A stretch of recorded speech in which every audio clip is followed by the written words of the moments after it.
The officers thought she was a lost civilian, until the destroyer awoke at the sound of her name.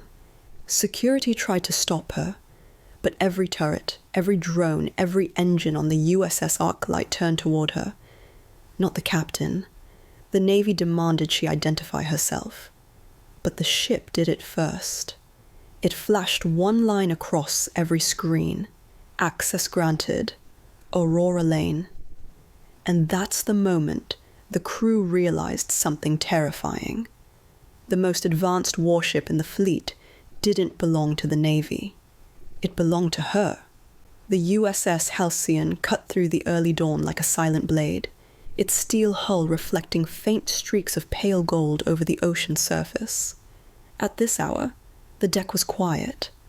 Only the low hum of engines and the rhythmic clang of maintenance teams preparing for another routine patrol. Nothing unusual, nothing alarming.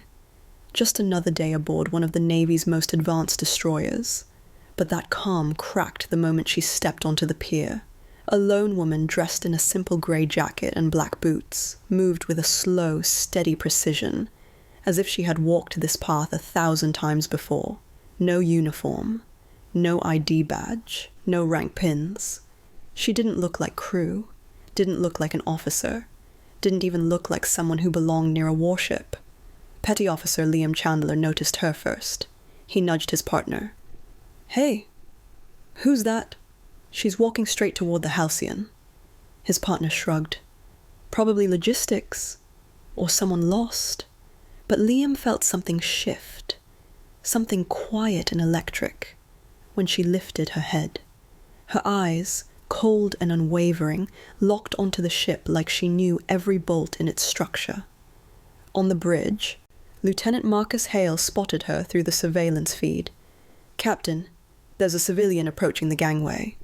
Captain Rowan Vance frowned. "A civilian? At this hour? Who cleared her?" "No one," Hale replied. "She's got no authorization." "Stop her at the entry point," Vance ordered. "We're not escorting tourists today." Down on the pier, 2 security officers intercepted her. "Ma'am, this is restricted access," one said, stepping in front of her. "Please turn around." But the woman didn't respond. She didn't even slow down. Her gaze remained fixed on the Halcyon's towering hull as if nothing else existed. "Ma'am," the second officer repeated, firmer this time, "identify yourself." Still silence. Her boots touched the base of the gangway. And that was when the ship reacted. The Halcyon's exterior lights flickered. Radar dishes, previously idle, rotated toward her. Motion sensors activated. The deck vibrated ever so slightly. The officers froze. What was that?" one whispered. On the bridge, alarms chimed. Vance straightened. "Report." Hale scanned the console. "Sir, the ship's internal systems just came online." "Who activated them?" Vance demanded. Hale's voice trembled. "No one, sir. They're responding autonomously." Autonomously. A word no captain ever wanted to hear. The woman stepped onto the first metal rung of the gangway. Instantly, every camera, every turret, every sensor on the ship swiveled toward her in perfect synchronization, as if greeting a recognized commander. Voices erupted across the bridge. "Captain, half the system protocols just unlocked. Diagnostics are bypassed. We're getting access clearance, but it's not from our network." Vance gripped the railing. "Someone tell me what's happening now." Down on the gangway, the woman finally stopped. For a moment, she lifted her hand, just a slight raise of her fingers. The Halcyon responded. Deck plates shifted. Engines powered to life from standby mode. The entire ship vibrated with a pulse like a heartbeat, awakening after years of silence. Petty Officer Liam stepped back, eyes wide. It's like it knows her. When she spoke, her voice was soft, almost too soft to hear. "Open the deck." And the ship obeyed. The Halcyon's gangway clamps released, lowering the entry ramp the rest of the way. stopping inches from her boots. The security officer stumbled back. "Captain!" Hale yelled from the bridge. "The destroyer just granted her full access clearance." "Impossible," Vance whispered. Every system had confirmed an identity, but not one that existed in the Navy's database. The woman walked confidently aboard the Halcyon. Sailors watched in confusion, murmuring among themselves, unsure whether to salute or stop her. Lieutenant Hale met her on the upper deck. "Ma'am, I'm asking you one last time. Identify yourself." She looked at him, calm, steady, unblinking. "I don't need to." Her presence alone felt like authority.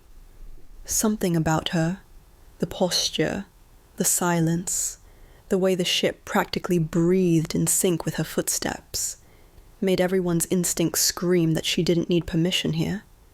She already had something more powerful.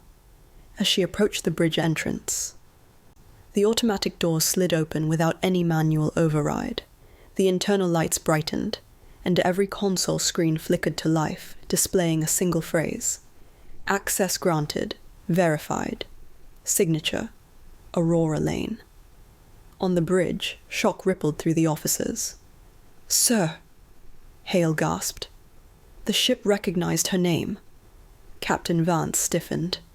"But who is Aurora Lane?" No one answered, because no one knew. The woman stepped onto the bridge. The moment she crossed the threshold, every system, from navigation to weapons, aligned in perfect calibration. The Halcyon hummed beneath her feet, alive, waiting. Hale stepped back in fear. "Captain, the ship is fully online, engines, weapons, drones, all active, all synced to her presence." Vance swallowed. "This ship has been dormant for years. How is she doing this?" The woman turned toward him, her expression unreadable. "I'm not doing anything," she said quietly. "The Halcyon simply remembers." The crew exchanged terrified glances. The ship remembered. Her. The woman stepped forward, her hand brushing lightly across a control panel. Instantly, the entire vessel vibrated, as if responding to her touch alone. Vance exhaled sharply. "Why does the Halcyon know your name?" "Aurora Lane." Looked out the panoramic glass toward the endless sea. "It's simple," she murmured. "The Navy may have forgotten what it built, but the Halcyon never forgot who it was built for." Every officer froze. And then an alarm blared. Hale shouted, "Captain! Multiple unidentified vessels detected, closing in fast!" Aurora didn't flinch. The Halcyon responded before anyone could react. Systems locked, engines ignited, turrets shifted. All of it. The bridge fell silent as alarms faded into an eerie calm. Officers, who moments earlier questioned her presence, now stood frozen, unsure whether to step forward or retreat. The USS Arclight, one of the most advanced warships in the fleet, kept humming beneath the steel deck like a living creature, waiting for her next command. Elara Quinn stepped toward the panoramic glass, eyes fixed on the darkening horizon. The storm clouds above seemed to mirror the tension rippling through the ship. Captain Rowan finally exhaled. "Miss Quinn, or whatever your actual rank is, what are we dealing with?" Elara didn't turn. "A classified fleet that should not exist, and a protocol your Navy buried decades ago." The tactical officer stumbled over his words. "But the ship activated for you. Only you." "It didn't activate," she corrected softly. "It awakened." Far across the ocean, the Shadow Fleet shifted again. Their formation tightened, turning into a spear aimed directly at the Arclight. Radar screens lit with hostile signatures. Dozens of drones broke into attack patterns. Rowan's voice cracked. "Weapons offline, engines at minimum thrust. We're defenseless." Elara closed her eyes as the ship vibrated beneath her, recognizing her rising heartbeat. sinking to her calm. The Arclight waited. It remembered. She whispered one word. Engage. Instantly the deck trembled. Power surged through every cable. Turrets locked forward. Railguns charged. Defense drones rose like guardian spirits, hovering in a perfect perimeter around the ship. Officers staggered back. It heard her, the navigator whispered. It's obeying her voice. The Shadow Fleet launched the first wave, swarming drones diving toward the Arclight like metallic predators. Before Rowan could issue orders, Elara lifted her hand. The ship responded with flawless precision. Drones intercepted threats mid-air. Turrets tracked targets with silent accuracy.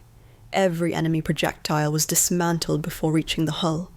The crew watched in disbelief as the battle unfolded, like choreography she had rehearsed 1,000 times. The enemy flagship pushed forward, its size dwarfing the smaller vessels. Its cannons glowed, gathering energy for a full strike that would tear the Arclight in half. Rowan gripped the railing. We can't stop that. No warship can. Elara stepped onto the command platform, her voice steady. The Arclight can. The ship's engines roared, pulling free of enemy encirclement. It accelerated with unnatural speed, weaving between incoming fire as if reading her thoughts. The flagship's shot fired, a beam of scorching light. But the Arclight veered at the last second, the blast carving into the sea behind them. Turrets extended. Capacitors surged. Elara pressed her palm to the biometric panel. The system glowed in recognition. A locked protocol unlocked. Neural command link. Authorized, the ship announced in a voice no one had ever heard. The officers stepped back. Rowan whispered, She's bonded to it. Completely. The Arclight unleashed a single devastating strike. A shockwave rippled across the sea, disabling the flagship's weapons instantly. Their fleet lost cohesion. Drones fell. Engines died. The ocean quieted. In minutes, the threat was erased. As silence returned, Elara finally stepped back from the console, systems powered down, returning control to standard protocols. The officers stared at her with a mixture of fear and awe. Rowan approached slowly. Who are you, really? Elara finally looked at him. Before the Navy rejected me, before the program was shut down, before the Arclight was ever deployed, I was the one it was built for. Cole swallowed. So it never belonged to us. It belongs to the sea, she said softly. But it listens to the one it remembers. The wounded enemy vessels drifted away, defeated but alive. The storm broke, sunlight stretching across the water like a curtain lifting on a new reality. Rowan nodded. What happens now? Elara stepped toward the deck, the wind pulling at her hair. Now the Navy will ask questions. And they'll want answers I won't give them. But you saved us, Cole insisted. I saved the Arclight, she replied. And the Arclight saved you. The ship hummed, low, steady, almost affectionate. Rowan straightened, finally understanding. You're not here to serve the Navy. No, she said quietly. I'm here because the ship called me. The sun hit the hull, glinting off steel that no longer looked cold but alive. The officers watched her descend the steps, the ship reacting to every motion like it was breathing with her. As she stood at the bow, the waves parted gently, forming a calm path forward. The USS Arclight, the most feared warship in the fleet, had chosen its commander long before anyone knew her name, and now the world would have to accept that choice.